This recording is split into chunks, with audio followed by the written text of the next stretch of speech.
Hello everyone, my self Vaibhav Gupta and I am from decoder. आज हम जिस question की बात करेंगे उसका नाम है check if it is a straight line. तो क्वेश्चन क्या बोलता है कि हमें एक 2D एरे दिया होगा जहाँ हमें कुछ सेट ऑफ पॉइंट्स दिए होंगे that are actually the coordinates of certain points, और हमें चेक करना है कि क्या वो सारे पॉइंट्स एक सिंगल लाइन पर लाई करते हैं। तो एक बार पहले इसका टेस्ट कर देखते हैं, फिर इसकी अप्रोच देखेंगे कि इसका अप्रोच कैसे कर सकते हैं। टेस्ट केस दिया होगा हमें कुछ पॉइंट्स दिए होंगे एक सिंगल एरे में, जहाँ हमें पॉइंट्स दिए हैं 1,2, 2,3, 3,4, 4,5, 5,6 एंड 6,7। जब मैंने इन पॉइंट्स पे ग्राफ प्लॉट करा तो देखा कि ये एक ही लाइन पे लाई कर रहे हैं। It means our output is true.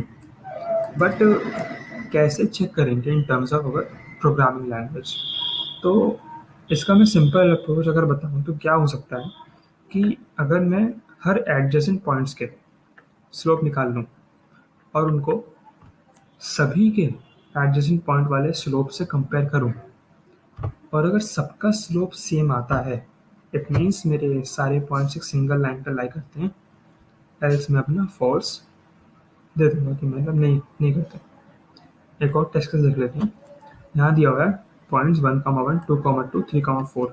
अब इसमें भी देखो तो इनका स्लोप चेंज हो गया। देखो इसका स्लोप ये था, यहाँ पे इसका स्लोप चेंज हो गया, मतलब हमारा फॉल्स है।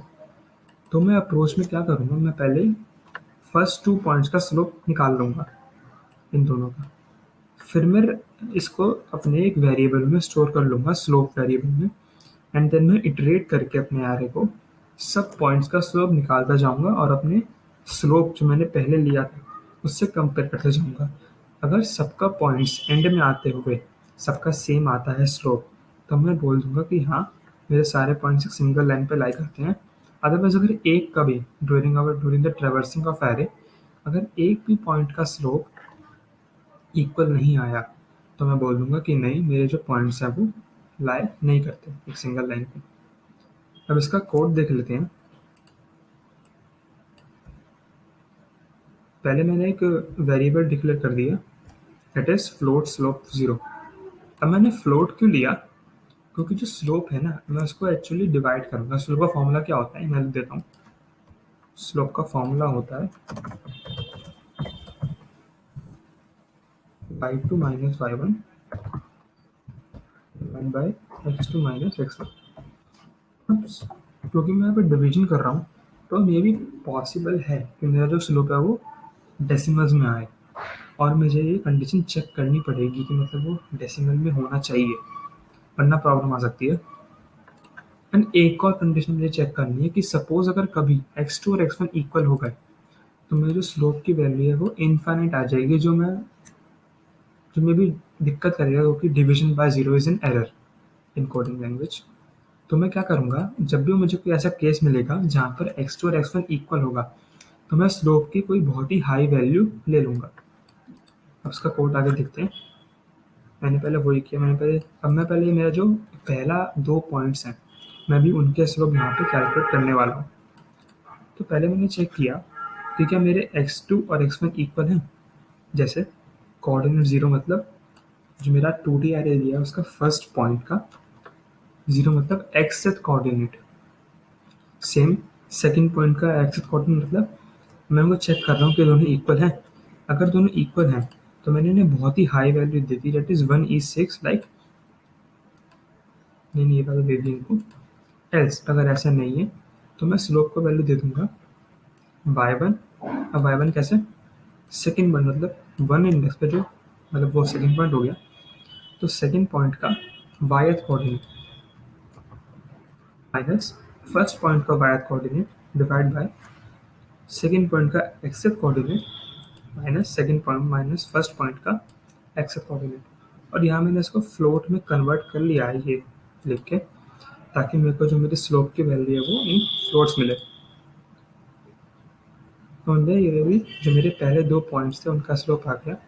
अब मैं अपने एरे को ट्रैवर्स करूँगा और चेक करूँगा कि जो मेरे बाकी पॉइंट्स है क्या उनका भी स्लोप इक्वल है इनके। तो यहाँ मैंने एरे को ट्रैवर्स करा। अब मैंने इसको 1 से क्यों स्टार्ट किया, क्योंकि मैं ऑलरेडी अपने फर्स्ट वाले एलिमेंट का चेक कर चुका हूँ विथ सेकंड एलिमेंट। अब मुझे सेकंड वाले का चेक करना है विद थर्ड एलिमेंट। तो मैं यहाँ पे क्या करूँगा, first i is equals to 1 से जाऊँगा, i is equals to less than हमारे एरे का साइज, कोऑर्डिनेट्स डॉट साइज, क्योंकि वेक्टर मैंने वाला फॉर्मूला यूज़ कर लिया, -1।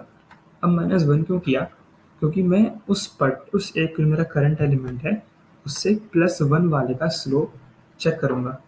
मतलब मैं अपने करंट एलिमेंट का स्लोप चेक करूँगा विद रिस्पेक्ट टू माई उसके नेक्स्ट वाला एलिमेंट।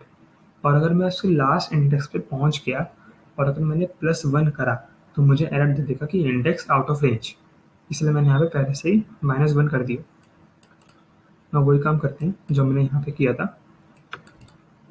पहले मैं यहाँ पे फ्लोट स्लोप 1 लिखूंगा, मतलब हर उस एलिमेंट का जो स्लोप है वही चेक करूँगा कि अगर उसका स्लोप x1 x2 के इक्वल है तो मैं स्लोप 1 को काफ़ी हाई वैल्यू दे दूँगा।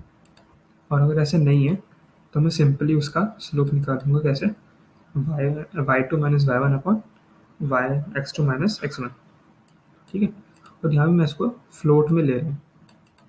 अब मैं चेक करूँगा अपने इसी कंडीशन में निकल के कि क्या स्लोप 1 और स्लोप पहले, मतलब जो मैंने अभी स्लोप निकाला और जो मैंने पहले से अपना स्लोप निकाल रखा था, क्या वो दोनों इक्वल हैं। अगर ऐसा होता है कि वो दोनों इक्वल हैं तो मेरा ये रूट फिर से ट्रेवर्स हो जाएगा, मतलब इसके i+1 वाली इटरेशन पे चल जाएगा। और अगर ऐसा नहीं होता है तो मेरा ये फॉल्स मुझे दे देगा सिर्फ उसी समय, और मेरा कोड उस समय एंड हो जाएगा। और अगर ऐसा कुछ भी नहीं है, मतलब मेरा लूप आराम से चल गया, तो बाहर आएगा ये लूप से, वो दे देगा रिटर्न ट्रू। अब रन करते हैं इस कोड को एक बार।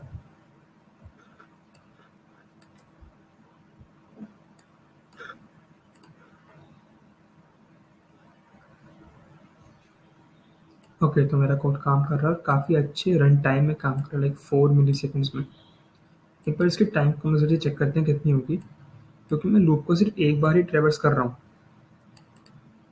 तो मेरी इसकी टाइम कम्प्लेक्सिटी जाएगी इसका साइज़, यानी कि कोऑर्डिनेट्स डॉट, जो मेरा कोऑर्डिनेट्स एरे है इसका साइज़, लाइक ओ ऑफ, तो मेरी टाइम कम्प्लेक्सिटी हो गई मेरी यहाँ पे ओ ऑफ